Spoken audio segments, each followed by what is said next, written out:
Hello, good afternoon. कैसे हैं आप लोग?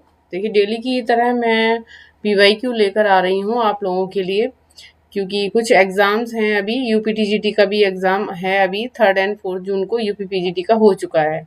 ठीक है, तो यूपीटीजीटी हिस्ट्री वाले जितने भी बच्चे हैं वो लोग डेली क्लास देखिए। लर्निंग हिस्ट्री एकेडमी चैनल पर डेली क्लास लेकर आ रही हूँ मैं।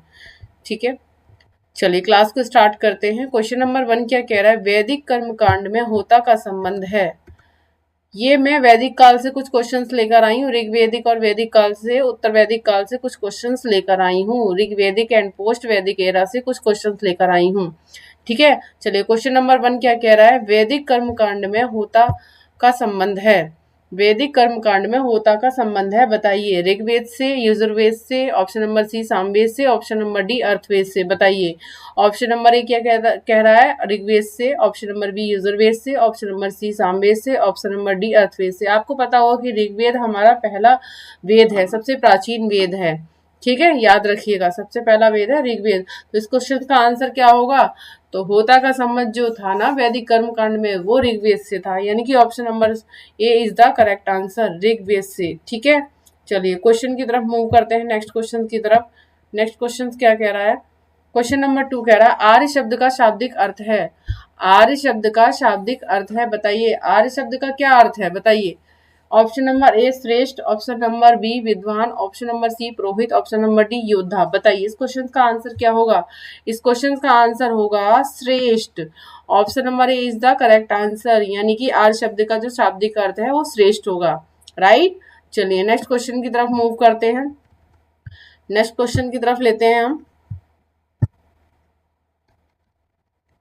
क्वेश्चन नंबर 3 क्या कह रहा है? अथर्वयु का अर्थ है। अथर्वयु का अर्थ क्या है? ऑप्शन नंबर ए धार्मिक मामलों में राज्य का सलाहकार, ऑप्शन नंबर बी यज्ञ करने वाला पुरोहित, ऑप्शन नंबर सी यज्ञ के अवसर पर ऋचा पाठ करने वाला पुरोहित, ऑप्शन नंबर डी राजा का शिक्षक। बताइए इस क्वेश्चन का आंसर क्या होगा? अथर्वयु का अर्थ है, ये क्वेश्चन पूछे जा चुके हैं पीवाईक्यू में, ये क्वेश्चंस हमेशा बनते रहते हैं। तो इन क्वेश्चंस को प्लीज आप रीड करके जाइएगा, क्योंकि आपका टीजीटी हिस्ट्री का एग्जाम है 3 और 4 जून को। तो बताइए इस क्वेश्चन का आंसर क्या होगा? इस क्वेश्चन का आंसर होगा option number B is the correct answer, यानी कि यज्ञ करने वाला पुरोहित। ठीक है, option number B is the correct answer. Next question की तरफ मूव करते हैं। नेक्स्ट क्वेश्चन क्या कह रहा है? निम्नलिखित में से कौन सबसे प्राचीन वाद्य यंत्र है? बताइए सबसे प्राचीन जो यंत्र है, वाद्य यंत्र, वो कौन सा है? Option number A sitar, option number B tabla, option number C sarod, option number D. देखिए, ये हिस्ट्री में क्वेश्चन पूछा गया है और जीके जीएस की दृष्टि से भी वेरी इंपॉर्टेंट है ये क्वेश्चन। सबसे प्राचीन वाद्य यंत्र कौन सा है, बताइए।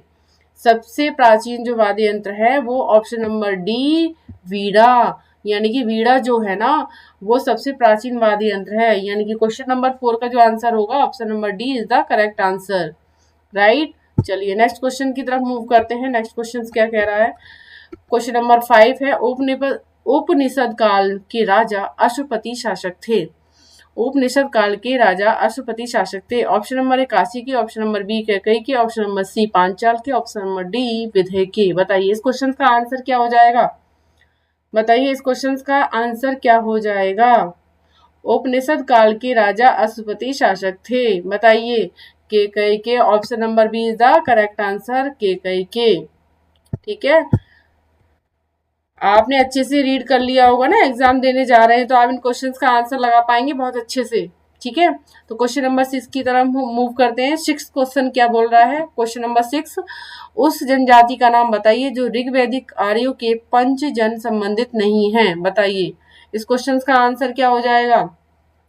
Option number A Yadu, option number B Puru, option number C Turvasa, option number D Kikata. तो इस क्वेश्चन का आंसर होगा option number D is the correct answer, Kikata. ठीक है, नेक्स्ट क्वेश्चन की तरफ मूव करते हैं। नेक्स्ट क्वेश्चन क्या है? सर्ग, प्रतिसर्ग, वंश, मनवंतर और वंशानुचरित संकेतक हैं, बताइए। सर्ग, प्रतिसर्ग, वंश, मनवंतर और वंशानुचरित संकेत हैं किसके? क्वेश्चन नंबर 7 का आंसर बोल क्या है? बताइए क्वेश्चन नंबर 7 का आंसर क्या है? बताइए, जल्दी से बताइए क्या होगा क्वेश्चन नंबर 7 का answer? Option number B is the correct answer, पुराणों के। Option number B is the correct answer. किसके संकेतक हैं? पुराणों के। ठीक है, नेक्स्ट क्वेश्चन की तरफ मूव करते हैं। निम्नलिखित में से किसे भारत का प्रथम विधि निर्माता माना जाता है? बताइए, निम्नलिखित में से किसे भारत का प्रथम विधि निर्माता माना जाता है? ऑप्शन नंबर ए यदु को, ऑप्शन नंबर बी मनु को, ऑप्शन नंबर सी कौटिल्य को, ऑप्शन नंबर डी कपिल को। बताइए इस क्वेश्चन का आंसर क्या हो जाएगा? बताइए इस क्वेश्चन का आंसर क्या हो जाएगा?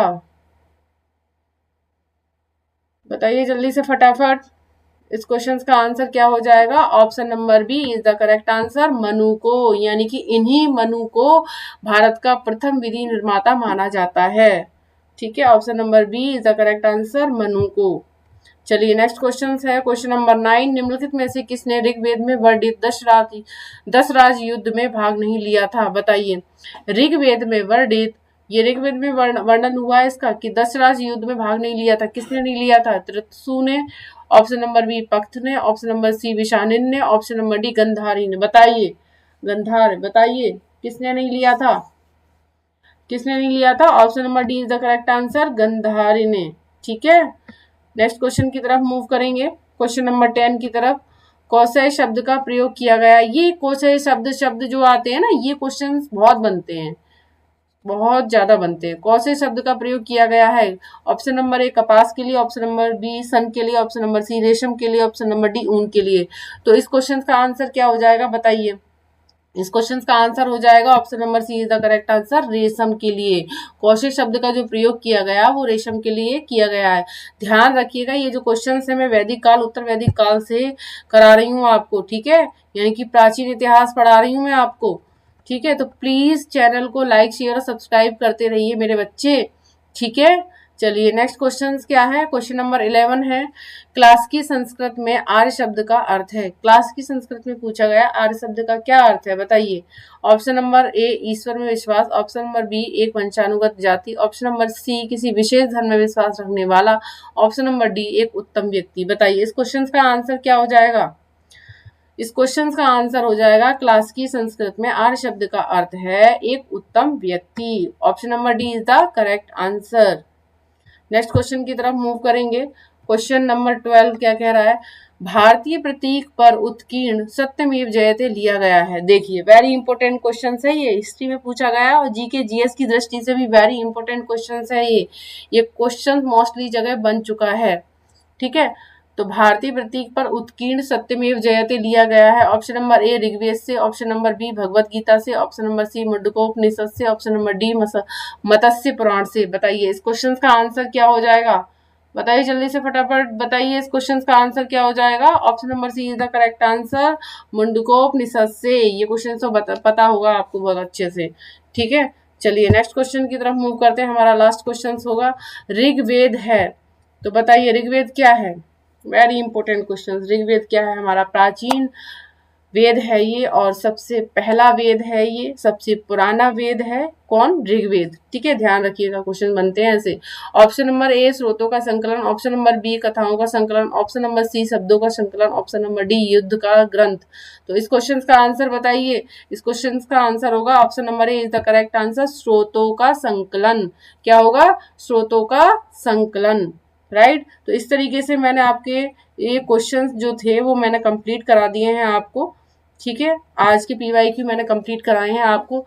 बस गॉड से ये प्रे रहेगी कि आपका यूपीटीजीटी का जो एग्जाम है हिस्ट्री का वो बहुत ध्यान से दीजिएगा, क्योंकि आप लोगों ने बहुत दिन से मेहनत की है। 2022 में आपने फॉर्म फिल किया था और बहुत टाइम हो गया, 3-4 साल हो गए इसको, अब ये आप एग्जाम देने जा रहे हैं।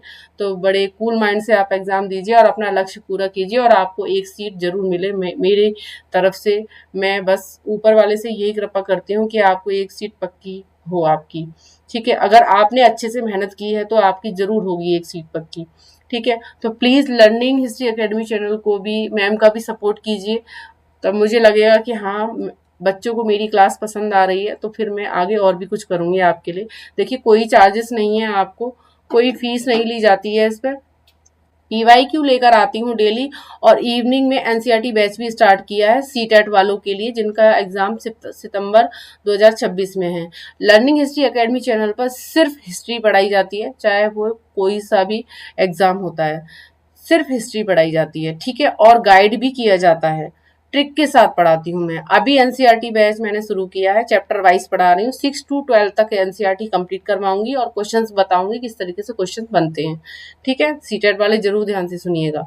ठीक है, तो प्लीज लाइक शेयर और सब्सक्राइब करते रहिए, आपसे रिक्वेस्ट है मेरी। चलिए मिलते हैं कल इसी समय। Bye bye, take care.